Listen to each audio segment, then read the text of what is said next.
By 334 BC, the famous Greek city-states were a shadow of their former selves. A century of internal wars had left them bankrupt and exhausted. Across the sea, the Persian Empire remained the dominant superpower, possessing wealth and manpower that the fractured Greeks couldn't hope to match. To the north, the Kingdom of Macedonia was long dismissed by Athens and Sparta as a rugged backwater. But under King Philip II, this Hicksfell transformed. Through constant drilling and clever alliances, Philip turned a mountainous frontier into the most disciplined military force in the region. Philip's primary tactical shift was the introduction of the sarissa, an 18-foot pike, twice the length of a standard spear. Professional infantry carried these into a phalanx formation 16 ranks deep, creating a dense, bristling wall of iron, virtually unstoppable in a head-on charge. Philip had just finished uniting the Greeks into a league for a grand invasion of Persia when he was murdered by his own bodyguard. The throne and the command of this lethal war machine suddenly passed to his 20-year-old son, Alexander. Alexander was brilliant and tutored by Aristotle, but he was also a youth leading a tiny expedition against an empire of millions. At the start of his march, it wasn't clear if he was the next great conqueror or a young king leading his people toward a collective suicide. Alexander won the absolute devotion of his men by being in the thick of the fighting. At the river Granicus, he charged into the massed Persian cavalry and was nearly killed.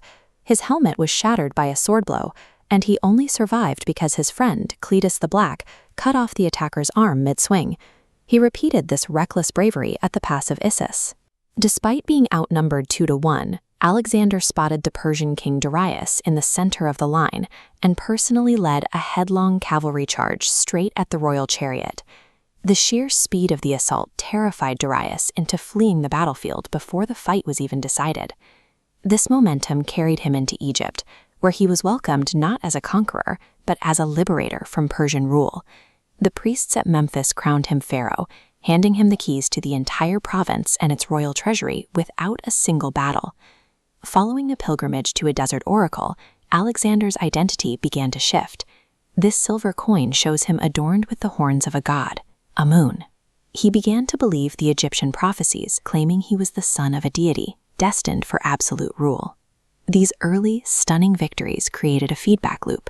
His belief in his invincibility allowed for unprecedented risks, but planted the seeds of hubris that would alienate his closest friends. In 331 BC, Darius made a final stand at Gaugamela. He chose a wide, open plain and had it leveled so his war chariots could move at full speed.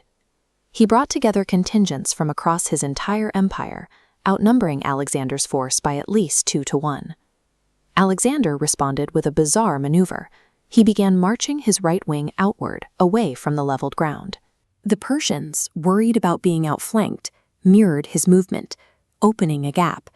He snapped back, leading his companion cavalry in a wedge formation straight through the hole and toward Darius.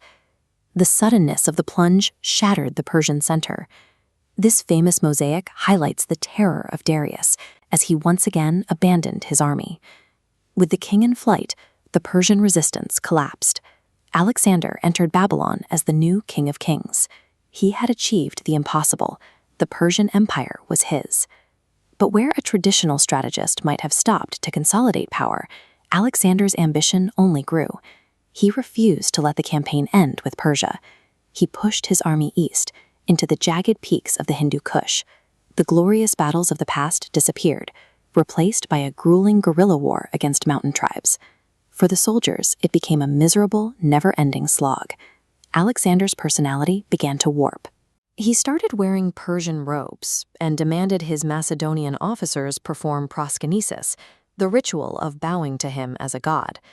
To his men, this was a betrayal of their Greek identity and a sign of growing tyranny.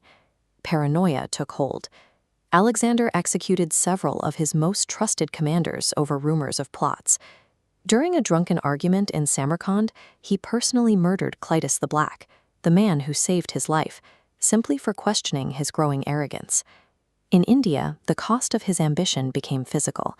His infantry faced armored war elephants for the first time, enduring horrific casualties as they fought through monsoons.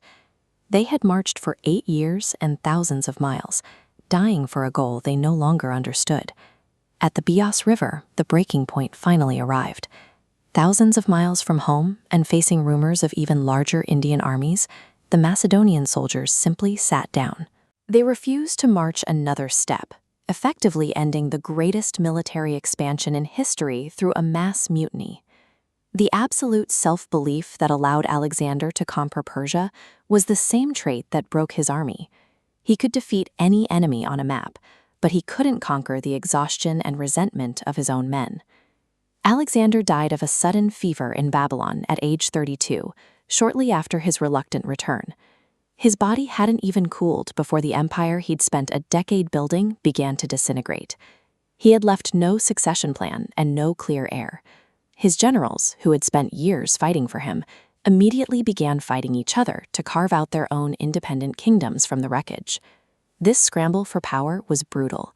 To clear the path for their own ambitions, these successors murdered Alexander's wife, Roxana, and his young son, ensuring that his direct bloodline died with him.